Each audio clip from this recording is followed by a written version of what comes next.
कहानी की शुरुआत में हमको कुछ ट्रक दिखाए जाते हैं। उन्हीं में से एक ट्रक के ऊपर एक कंटेनर रखा हुआ था जो कि देखने में बहुत भारी और मजबूत लग रहा था। और तभी वो ट्रक सामने से आ रही गाड़ी से टकरा जाता है और एक बहुत तेज धमाका होता है जो कि कंटेनर उस ट्रक से नीचे गिर जाता है और तभी वो कंटेनर अपने आप खुल जाता है। एक जवान लगातार उस कंटेनर की तरफ बढ़ रहा था और तभी कंटेनर में से एक ज़ॉम्बी बाहर आ जाता है और उस जवान को मार देता है। ये ज़ॉम्बी बाकी ज़ॉम्बी से काफी अलग लग रहा था और इस पर गोलियों का भी कोई असर नहीं हो रहा था। तभी वो ज़ॉम्बी सबको मार देता है, लेकिन उन्हीं में से दो जवान वहां से भागकर शहर की तरफ जा रहे थे, मगर वो ज़ॉम्बी उन दोनों को भी इन्फेक्टेड कर देता है। फिर ये तीनों मिलकर लास वेगस शहर की तरफ देखते हैं और देखते ही देखते ये पूरा वेगस शहर को भी इन्फेक्टेड कर देते हैं। हमें कुछ लोग भी दिखाए जाते हैं जो कि इन ज़ॉम्बीज का डटकर सामना कर रहे थे, मगर ज़ॉम्बीज की संख्या ज्यादा होने के कारण इन्हें पूरी तरह से खत्म नहीं कर पा रहे थे। अभी वहाँ की सरकार ये फैसला लेती है कि जो भी इन्फेक्टेड एरिया है उसको पूरी तरह कंटेनर से कवर कर देंगे ताकि अब कोई भी इन्फेक्टेड ना हो पाए। और जो लोग इन ज़ॉम्बीज से लड़ रहे थे वो भी अपने परिवार की कोई ना कोई सदस्य को खो देते हैं। तभी हमें एक आदमी दिखाया जाता है जिसका नाम स्कॉट होता है। वो एक रेस्टोरेंट में शेफ का काम करता था। तभी उसके पास एक बहुत अमीर आदमी आता है जो कि एक गैंगस्टर होता है। वो गैंगस्टर स्कॉट से बोलता है कि उस रिस्ट्रिक्टेड एरिया में उसके $200 मिलियन बेसमेंट में ऐसे ही रखे हुए हैं जिसका ना तो कोई हिसाब है और ना ही कोई रिकॉर्ड है। तो गैंगस्टर स्कॉट के साथ एक डील करता है और बोलता है कि यदि तुम टीम बनाकर मुझे वो $200 मिलियन ला के दो तो मैं उसमें से तुम्हें $50 मिलियन दे दूंगा, और चाहे तुम उस $50 मिलियन का कुछ भी करना, I don't care about it. और वो गैंगस्टर उसे एक मैप देकर वहां से चला जाता है। तभी हम एक लड़की को देखते हैं जो कि स्कॉट की बेटी होती है। वो एक सोशल वर्कर का काम करती है और वो उन हेल्पलेस लोगों की मदद कर रही थी जो कि लास वेगस में रहते थे, मगर वहां पर ज़ॉम्बीज के कारण लॉकडाउन लगा रखा था तो उन्हें एक कैंप में रखा गया था। तभी वहां पर एक औरत आती है और वो स्कॉट की बेटी से बोलती है कि वह लास वेगस जाना चाहती है ताकि वो वहां से कुछ पैसे चुरा लाए और उसे इस कैंप में ना रहना पड़े। तभी स्कॉट की बेटी उसे वहां जाने से मना कर देती है क्योंकि वो जगह खतरे से खाली नहीं थी। और तभी हम देखते हैं कि कैसे स्कॉट की बीवी ज़ॉम्बी वायरस से इन्फेक्टेड हो गई। तभी स्कॉट को अपनी बीवी को बहुत ही मजबूरन मारना पड़ा था और उसकी बेटी ये सब देख लेती है।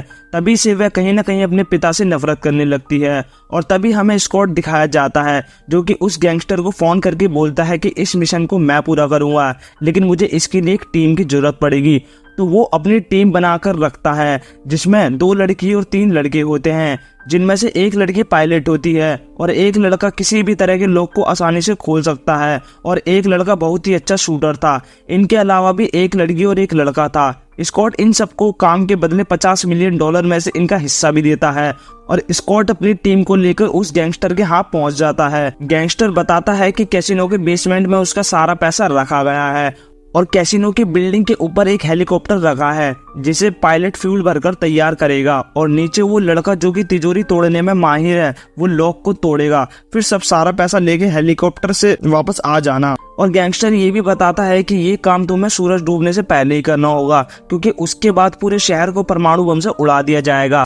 और फिर हम गैंगस्टर के असिस्टेंट को भी देखते हैं जो कि वो भी उनके साथ जाने वाला था क्योंकि कैसीनो के बारे में वो बहुत अच्छी तरह से जानता था। और फिर हम स्कॉट को देखते हैं जो कि अंदर जाने के लिए अपनी बेटी की हेल्प मांगने जाता है और उसकी बेटी हेल्प करने के लिए तैयार हो जाती है, पर स्कॉट बोलता है कि तुम वहां नहीं जाओगी क्योंकि वहां पर बहुत खतरा है।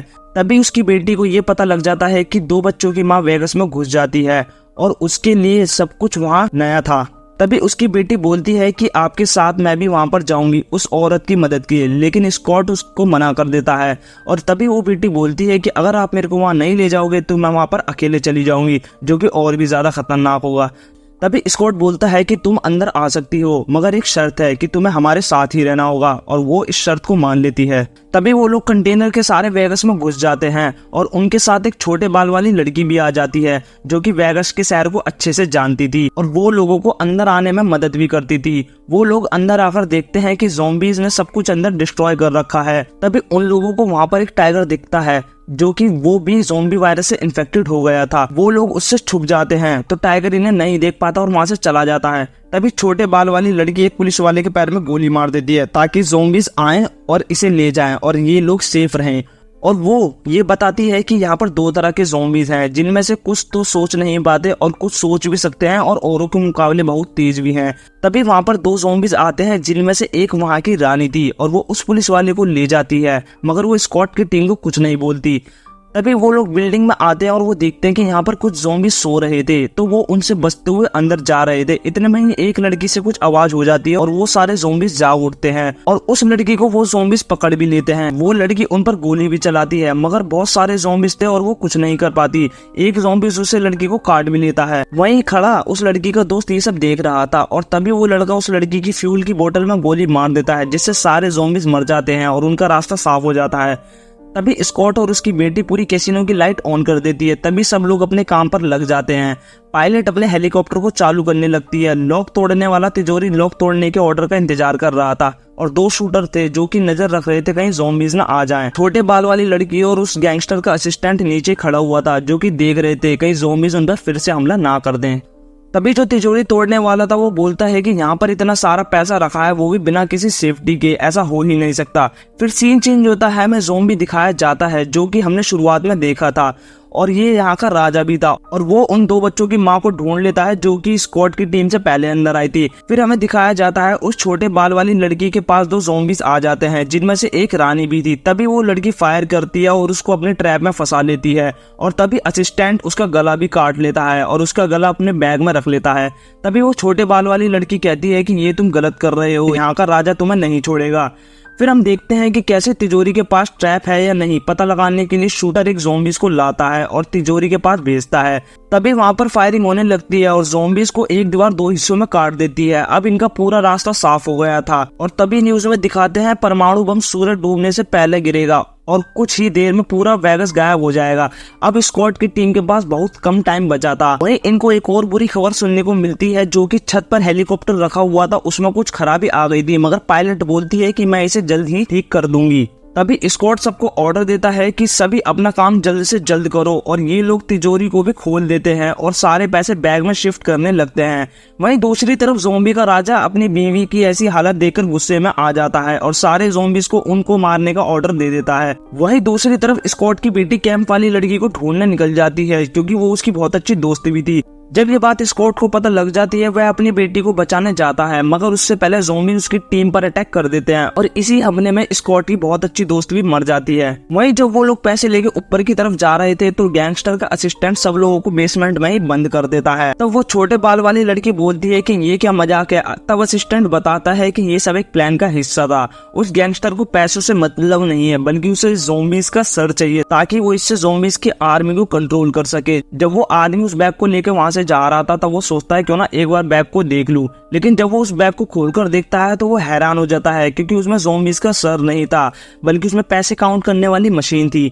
तभी वो एक सदमे में चला जाता है और उसके पीछे एक ज़ॉम्बी वाला टाइगर भी आ जाता है, लेकिन उसका उसे पता ही नहीं चलता और वो टाइगर उसे इधर उधर पटक कर मार देता है। दूसरी तरफ वो लोग बाहर निकलने के लिए जगह देखते हैं। वहां पर बहुत सारे ज़ॉम्बीज थे। ज़ॉम्बीज का सामना करते हुए वहां से जाते हैं और तभी सफेद बाल वाले लड़के को ज़ॉम्बीज पकड़ लेते हैं और उसको इन्फेक्टेड भी कर देते हैं, मगर वो मरते मरते उन ग्रेनेड की पिन निकाल देता है और बहुत तेज धमाका होता है, जिससे सारे ज़ॉम्बीज खत्म हो जाते हैं। फिर स्कॉट और वो सफेद बाल वाली लड़की छत पर चले जाते हैं। वहीं पर वो ज़ॉम्बीज का राजा भी आ जाता है। स्कॉट तो हेलीकॉप्टर में बैठ गया था, मगर सफेद बाल वाली लड़की बैग में उसकी बीवी का सर निकाल लेती है और उस पर बंदूक तान देती है। अगर उसका सर उसके शरीर के साथ वापस से जोड़ दिया जाए तो वो वापस से जिंदा हो जाएगी। जैसे ही सफेद बाल वाली लड़की स्कॉट की तरफ देखती है, इसका फायदा उठाते हुए ज़ॉम्बी उस पर वार कर देता है, मगर वो लड़की उसकी बीवी का सर बिल्डिंग से नीचे गिरा देती है और उसे पूरी तरह से डिस्ट्रॉय कर देती है। फिर स्कॉट उस पायलट को बताता है कि कैसे गैंगस्टर ने उनके साथ धोखा किया है। वो ये बताता है कि उसकी बेटी भी कहीं खो चुकी है।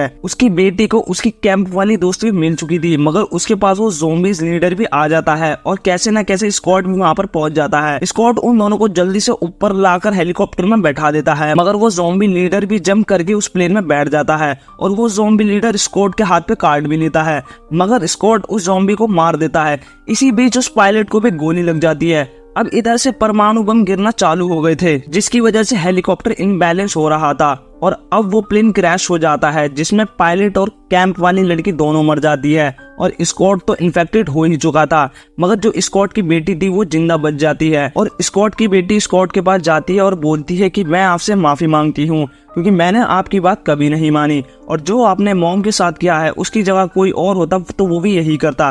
तभी स्कॉट बोलता है कि इसमें माफी मांगने वाली कोई बात नहीं है और स्कॉट अपनी वेस्ट में से अपनी बेटी को कुछ पैसे निकाल कर देता है जो कि उसने वहां से चुरा लिए थे। अब स्कॉट ज़ॉम्बी बन गया था, वो अपनी बेटी से शूट करने को बोलता है, उसकी बेटी उसे शूट भी कर देती है और यहाँ पर उसे रियलाइज होता है कि आखिर क्यों उसके फादर ने भी उसकी मदर को शूट कर दिया था। तभी वहाँ कुछ देर में रेस्क्यू टीम भी आ जाती है। तभी हमें वेगास शहर दिखाया जाता है जो कि पूरी तरह से डिस्ट्रॉय हो गया था। तभी वहाँ से स्कॉट की टीम का एक शूटर पैसों का बैग लेके बाहर निकलता है और वो शहर से बाहर आकर एक फ्लाइट बुक करता है जिसमें वो ड्रिंक करता है और अपनी पसंद का खाना भी खाता है, मगर थोड़ी देर में उसका शरीर भी ठंडा होने लगता है और फिर उसे याद आता है कि उसे भी ज़ॉम्बी ने काटा था और यहीं पर मूवी का एंड हो जाता है।